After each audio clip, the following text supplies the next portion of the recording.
Well, I feel that something does not become mainstream. To make something mainstream, you don't need government's orders. You need people's approval. You need awareness. You need consciousness.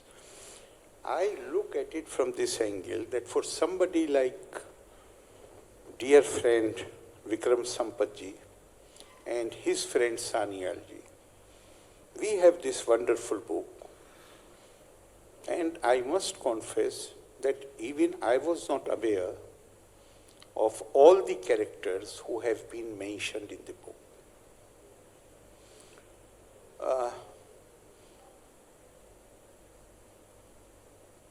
I personally feel that, of course, we have a duty to pay our tributes to the unsung heroes.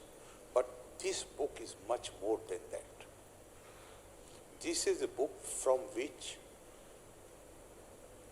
we should try to learn our lessons, where we have gone wrong. Why it was so that at the time when battle was being fought in Panipat between the forces of Ibrahim Lodi and Babur, who had come from at that time from Kabul, although he belonged to Farghana. But then he was hounded out by his own relatives and he had taken over Kabul. From there, I will not go into the question who invited him, who did not invite him. That is not very relevant. But the historians say that when this battle was going on, people in the nearby villages who were waiting, like today we sit down around our TVs to know the results of the election. Similarly, people were waiting in the surrounding areas in large numbers. They were not working during those 10 days. And in Haryana, hookah is very popular as a smoke. So they were all sort of with bated breath. They were waiting for the outcome of that conflict. Who is going to be our next ruler? Why that apathy was there? You know, if you read the Ramcharitmanas, Tulsi Das ji says in one of the verse, which is reflective of the mindset of those times. This is in Hindi, I will translate it. Koi nirapho hame kahani, dasi ka ban jayi rani. There was, let there be anybody to run the affairs of the state. Anybody may be king. We in any case are not going, we have no stake basically in the state. Therefore, something which is glorified, that on one hand, battles were going on the other hand, the farmer was busy with his plough. The artisans were doing their work. They were not bothered. Why? Because mentally, we had the kind of situation where a man who washed clothes, he felt that how does it matter to him who is ruling the state? I will continue to be a washerman.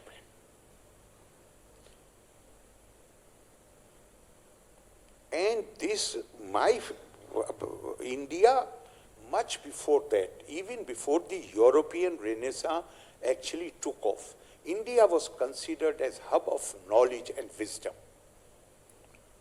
In 12th century, several Arab historians, because in 11th and 12th century, Baghdad had become a hub of intellectual activities. They had procured all the books from the Academy of Plato. This ruler, Abbasi ruler, had written a letter to Emperor Justinian saying that the Plato's Academy All the books are under lock. So why don't you give some of them to us? Justinian, his council, they had a meeting over 3 days. This request has come from the ruler of Baghdad. These books, they are not being used, and the word which they have used, if you refer to history books, this is pagan knowledge.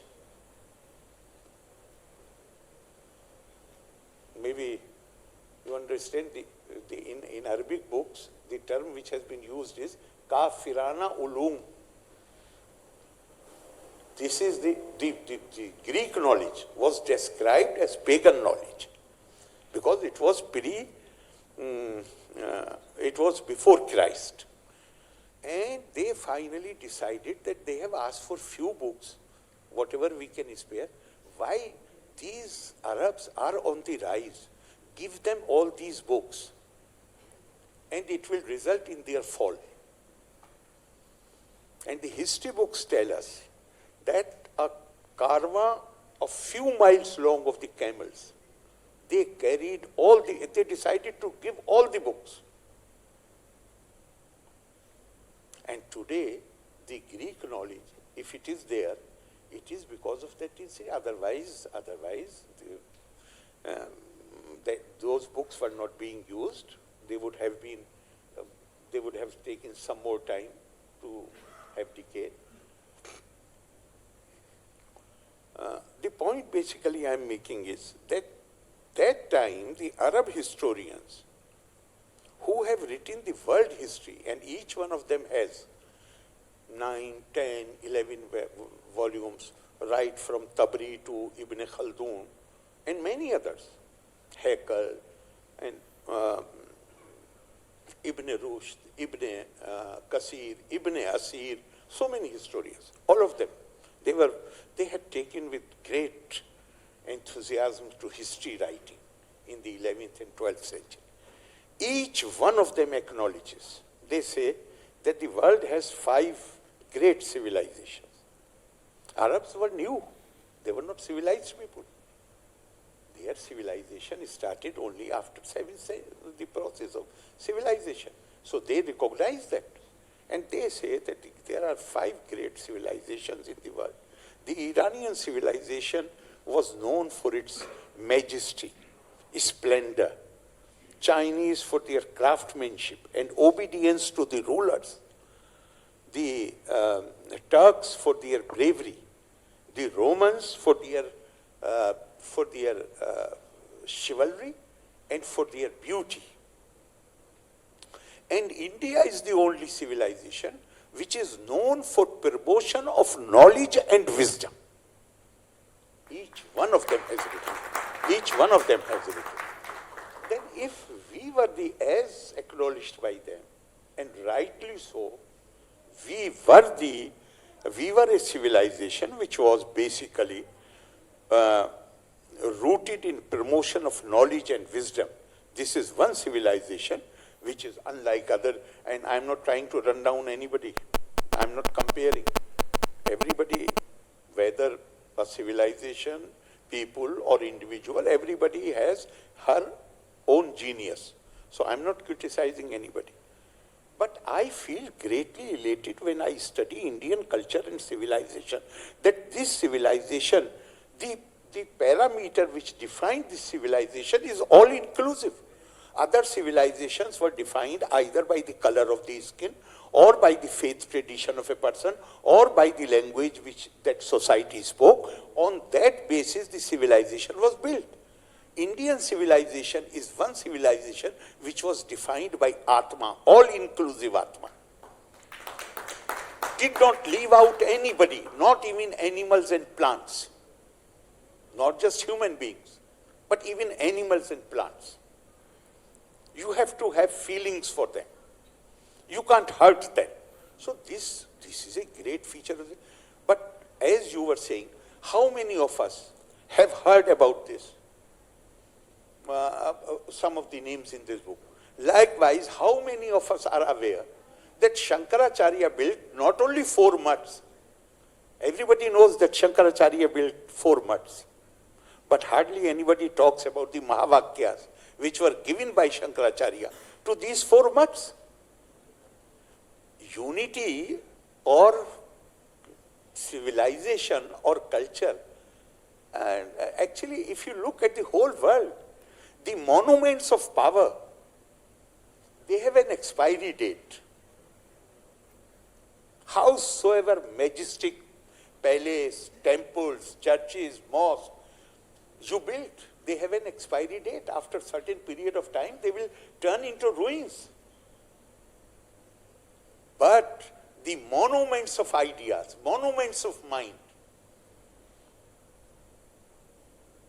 they don't have an expiry date.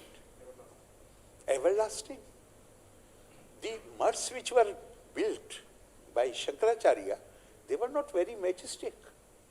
But the idea, the Mahavakya, Aham Brahmasmi, Tattvamasi, Prajnanam Brahma, Ayam Atma Brahma, the monuments of mind, they do not have an expiry date. So basically the point I am making that it is not only in the case of these brave hearts. Actually, we became indifferent to our knowledge tradition. And I often quote, and I will quote again, because this question used to disturb me a lot. If India was hub of knowledge and wisdom, how come history has been so cruel to us? I have been asking this question since my university days, and I could not find a satisfactory answer anywhere, except in the speeches of Swami Vivekananda and writings of Swami Ranganathananda, where Swami Ranganathananda has more explicitly stated. He has quoted from Srimad Bhagavat, Saraswati Gyan Khalv Yatha Sati. A scholar who imprisons the knowledge within himself and does not share it with others is not a worshipper of knowledge, worshipper of Ma Saraswati, but he is a villain of Saraswati. He says, we claim to be worshippers of Ma Saraswati, but in all practical terms, we became villains of Saraswati. That is the reason why we do not know about these heroes. That, and more grave is the reason. In fact, I would say that I would like to quote Gurudev Rabindranath Tagore. He said, I love India, not because I cultivate the idolatry of geography, not because I had the good fortune of being born in her soil, but because she has, through multituous times, very painful times, successfully saved the living words which issued from the illuminated consciousness of her children. How many of us know that after these invasions which he referred to, there were many families, right from Bengal to Uttar Pradesh, many families who with their books migrated into hills to protect those books. They are equally brave hearts because they sacrificed, they left their home and hearth. They sacrificed many comforts. They were used to a different kind of environment. And from Bengal, they went into the hills of Pithoragarh and Uttarkashi. But we do not know about that. And it is very well documented. Not that it does not find any mention in the history books. No, it is very well documented. So the real problem, in my opinion, was that we developed a kind of apathy. Possibly people who were running the establishment few thousand years back, they thought that on one side is Himalaya, on the other side is sea, We are well protected. There is no danger from outside. Therefore, all energy was concentrated on killing the internal competition. Gita clearly says, Chatur Varnem Maya Srishtam, Gun Karam Vibhagasha. And we made everything birth-based. That is what really created the problem. And that is what, when the Renaissance started. You know, there are beautiful lines. Beautiful lines. Nartako Garbha Sambhuta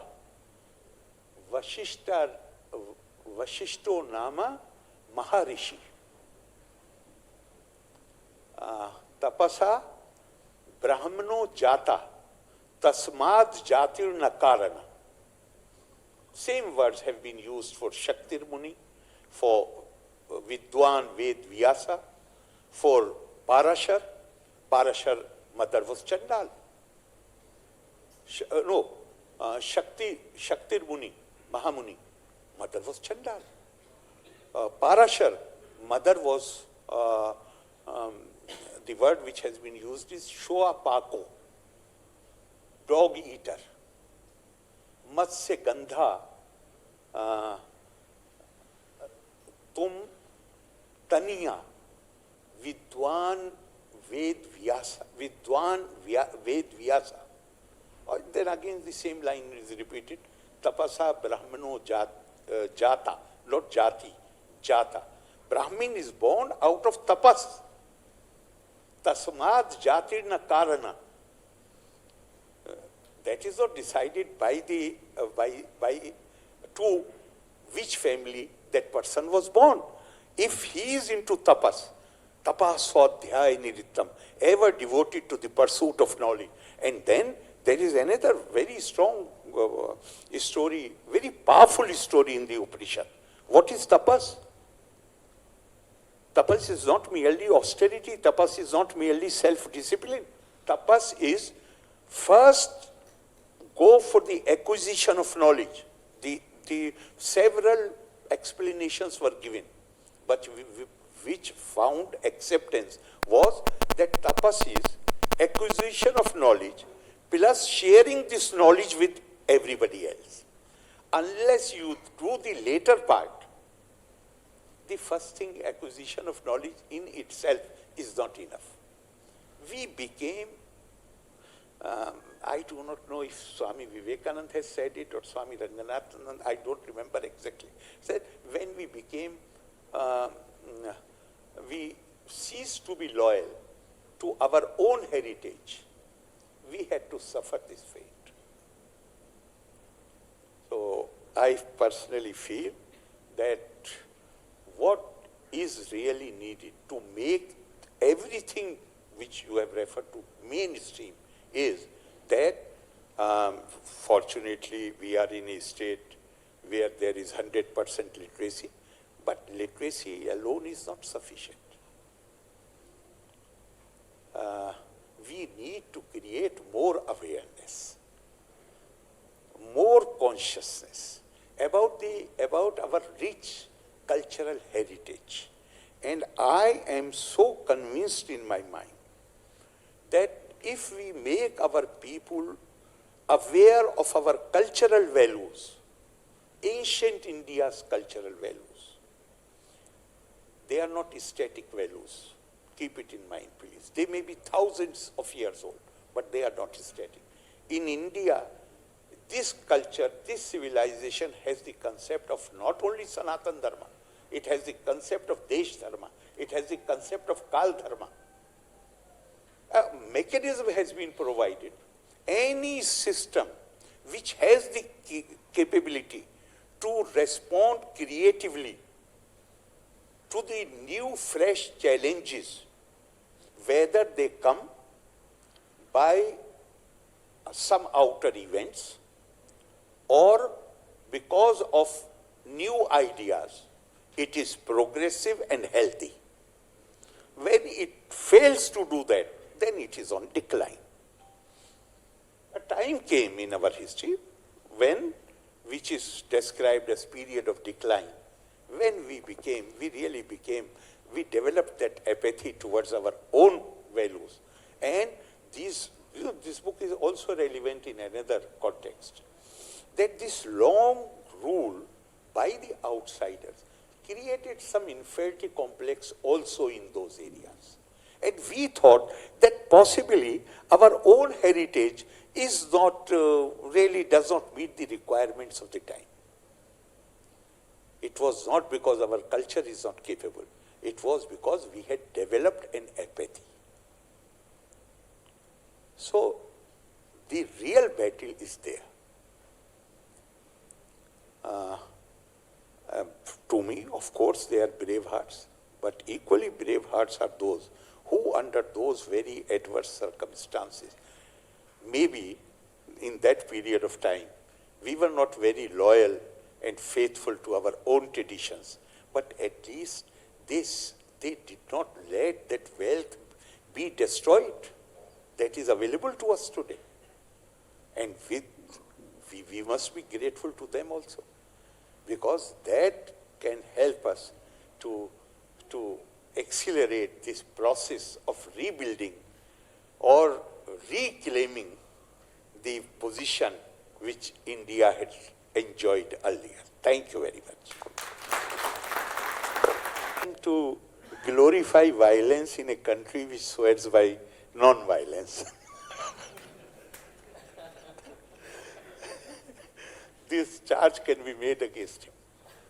And again, if this charge is made against him, then again it is based on ignorance of our own traditional values. Because Indian culture says very, very clearly, very emphatically, Agarta chaturo veda prashta sasharam dhanu idam brahmam idam chatram shastradapi shastradapi. You must develop science, you must develop knowledge, you must develop wisdom, the soft power. And in the resolution of disputes, first use soft power. But if the other party is not ready to listen to reason and logic, then you can't afford to be overwhelmed by the aggression. So you must pursue all knowledge and wisdom, but at the same time, you must have the weapons also, the power also, so that you can repel the aggression. So if anybody makes that charge against you, yes, thank you very much.